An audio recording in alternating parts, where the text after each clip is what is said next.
ماشاء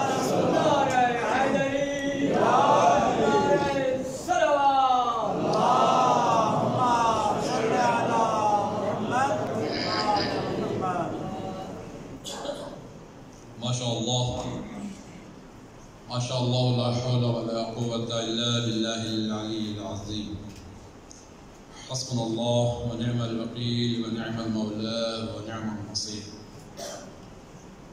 اعوذ باللہ من الشیطان اللعین الرجیم بسم اللہ الرحمن الرحیم الحمد للہ رب العالمین اما بعد قد قال اللہ الحکیم فی قرآن الکریم بسم اللہ الرحمن الرحیم وقل رب زدنی علما وقال المعصوم مداد العلماء من افضل الشہداء من افضل دماء الشہداء صلوات علی محمد و آل محمد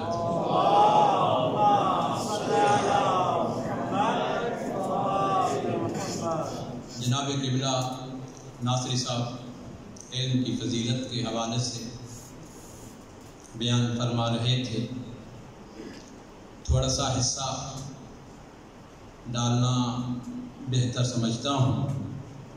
خداوند کریم سے ملتمس دعا ہوں کہ اللہ تعالیٰ اس جامع جعفریہ کی جو نور ہدایت ہے، جو نور کا منبع ہے، جو میری اور میرے ہم عصر طالب علموں کی علمی مادر گور ہے، پہلی جھولی ہے ہماری. اللہ تعالیٰ اس کو تا قیامت آباد و شاد رکھے، اور اس کو جو اس کے اساتید ہیں اللہ تعالیٰ تادیر سایہ قائم و دائم رکھے.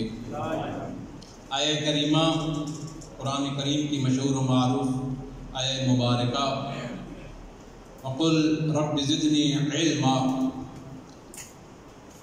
جناب پیغمبر نے خداوند کریم سے سوال کیا کہ اے اللہ میں تم سے کیا مانگا کروں؟ خداوند کریم کی طرف سے یہ آیہ مبارکہ نازل ہوئی، اے پیغمبر تم ہمیشہ مجھ سے علم مانگا کرو کہ میرے علم میں اضافہ فرما. اس علم کی انتہائی فضیلت اور انتہائی اہمیت ہے. خلیفہ ہارون الرشید انتہائی ظالم، جابر، تکبر والا بندہ اس دنیا سے گزرا ہے. کسی کو خاطر میں نہ لاتا تھا، کسی کا احترام نہ کیا کرتا تھا، لیکن کبھی کبھار وہ دور دراز علاقوں میں اپنا دربار لگایا کرتا تھا، جسے ہم اپنی زبان میں کھلی کچہری کہتے ہیں. اتفاقاً ایک دن اس نے کھلی کچہری لگائی ہوئی تھی تو قریب کے ایک راستے سے طالب علم کا گزر ہوا. توجہ ہے، دینی طالب علم کا گزر ہوا. اس نے پہچان لیا کہ یہ دینی طالب علم جا رہا ہے. اس نے اپنا بیان ختم کیا، اس جگہ ختم کیا اور کھڑا ہو گیا. جب طالب علم کو دیکھا تو کھڑا ہو گیا. وزراء اور مشیروں نے پوچھا اے امیر المومنین یہ کیا وجہ ہے کہ آپ اس ایک چھوٹے سے طالب علم کے لیے کھڑے ہو گئے ہیں؟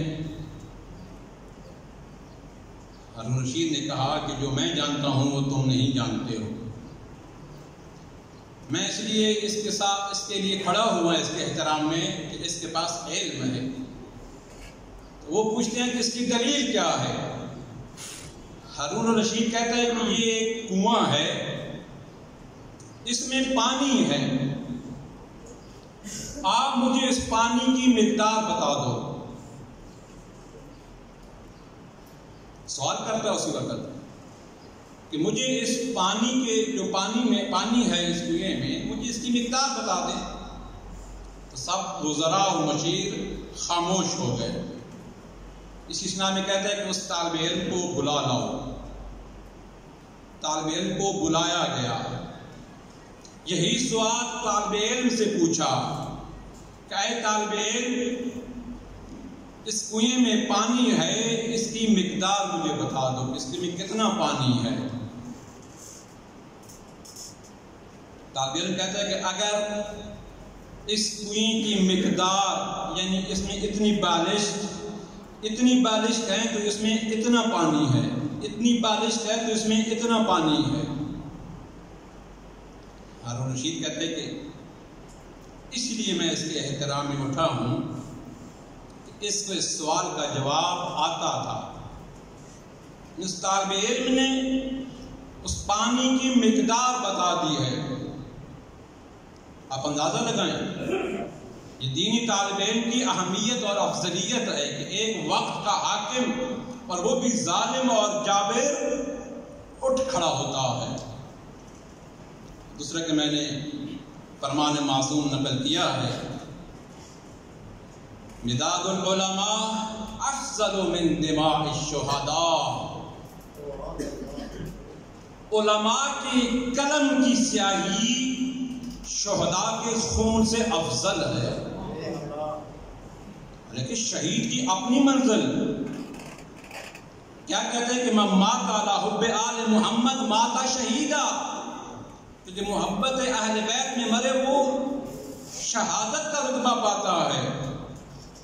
یہ نہیں کہا کہ وہ عالم مرتا ہے، وہ طالب علم مرتا ہے، لیکن معصوم کیا فرما رہے ہیں کہ افضل دماء الشہداء، جو شہداء کا خون ہے اس سے افضل ہے علماء کے قلم کی سیاہی۔ کوشش کریں جو آپ کے بچے ہیں ان کو جو ابتدائی مسائل دینیہ ہیں اس کی طرف راغب کریں۔ کل یہ آپ سے پوچھ کی جائے گی کہ آپ نے اتنا عرصہ کمایا ہے، اتنی زندگی پائی ہے، باقی نان و نفقہ کا انتظام اور اہتمام کیا ہے، لیکن تو نے اپنے بچوں کو علم دین کی طرف نہیں بلایا، دعوت نہیں دی، نہیں پڑھایا ہے۔ یہ پوچھ کی جائے گی۔ اور باقی معصوم کا یہ بھی فرمان ہے کہ علم دین کے بارے میں کسی جگہ پر بھی جبر اور تشدد منع کیا گیا ہے، لیکن علم دین کے بارے میں اپنی اولاد پر آپ جبر اور تشدد کر سکتے ہیں، لاٹھی استعمال کر سکتے ہیں کہ اپنے بچوں کو ڈنڈے کے ذریعے سے علم دین کی طرف راغب کریں۔ خداوند کریم امر بالمعروف اور نہی عن المنکر کرنے کی توفیق نصیب فرمائے۔ وما علینا الا البلاغ المبین۔